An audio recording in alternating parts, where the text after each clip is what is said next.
So continuing on with our series on professionalism and communication, I want to talk to you for a moment about aspects of verbal communication and body language that you should focus upon and attempt to develop as a method or manner of affecting your personal brand.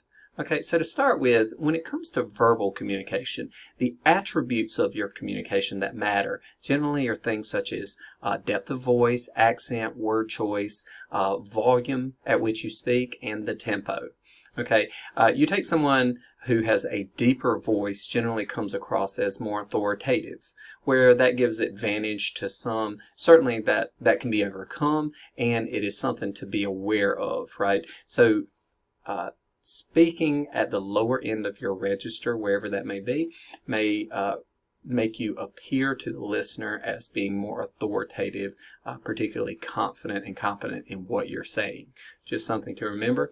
Accents. Obviously, someone like me from a geographic region of the United States where accents are strong is something that you'll have to deal with. Believe it or not, I've actually mitigated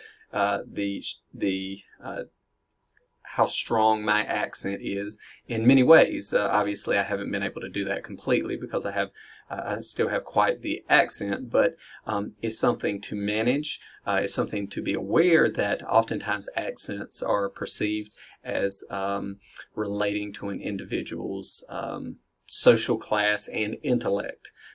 A southern accent like I have oftentimes is associated with a lower level of intellect. A formal British accent is associated with a higher level of intellect, where those are generally stereotypes that don't often play out as true. Then it is something to be aware of. So to the extent you're able to mitigate the how strong your accent is in certain scenarios, at least when you're interacting with others, can affect, once again, how you are perceived by others and can affect the building of your personal brand, right? Word choice. This is extremely important. Okay, so using a variety of words, having a larger vocabulary, changing words up so you don't say the same words over and over.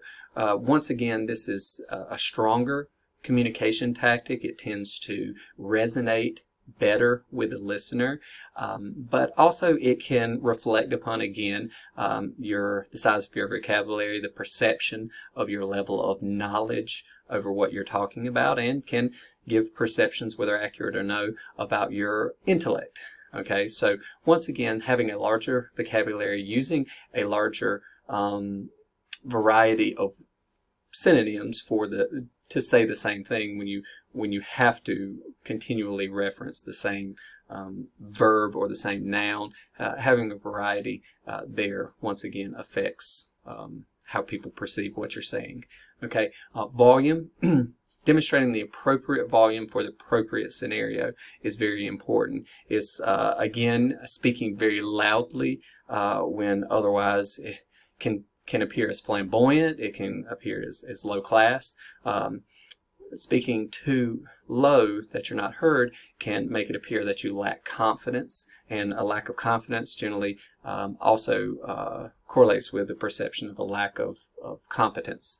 Okay, so once again, that's something you want to be aware of, the appropriate volume in the appropriate scenario given the context of the situation in which you're speaking. Okay, and then tempo.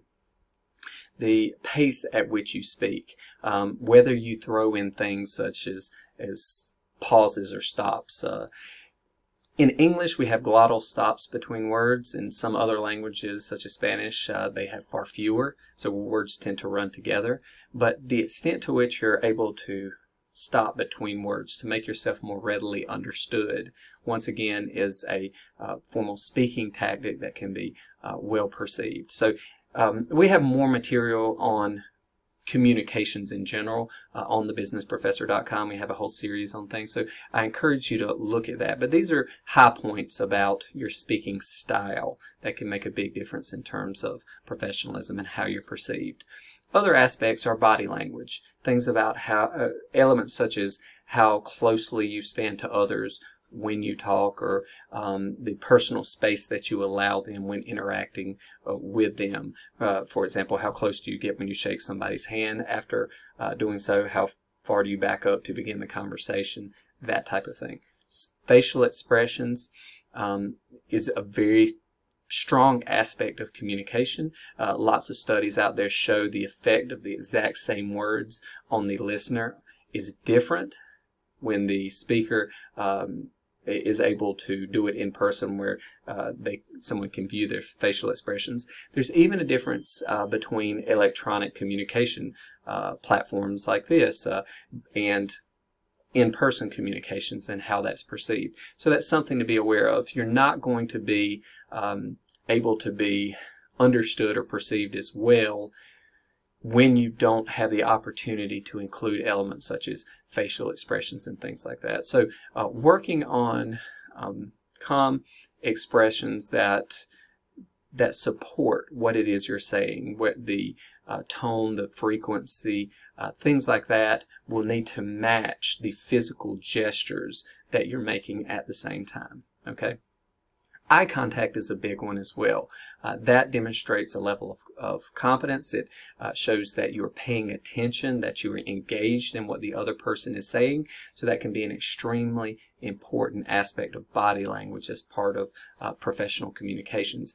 If you are a more nervous or anxious person and you have difficulties maintaining strong eye contact with others, it's something that perhaps you'll need to work on. Actually working with a mirror and looking yourself in the eye is a great way to practice. Working with friends or people with whom you're comfortable just for that purpose of making eye contact and knowing when to break away from eye contact and when to come back, but avoiding the appearance of being aloof or not engaged or not paying attention. Once again, it just simply takes practice. Okay, aspects of posture, whether you're seated or standing, that can say a lot about you. Seated, maintaining head and eyes forward, somewhat leaning forward in the chair rather leaning back, that type of thing. When you're standing, not slumping, standing up straight, that type of thing. Once again, all contributes to the perception that someone is confident, and which again correlates strongly with the perception of competence with regard to what they're saying, that is knowledge in that way.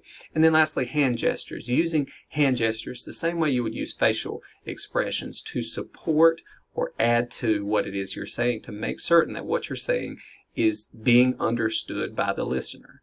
Okay, taken together, speaking style and body language make up likely the most important element of communication outside of the content of what you are saying.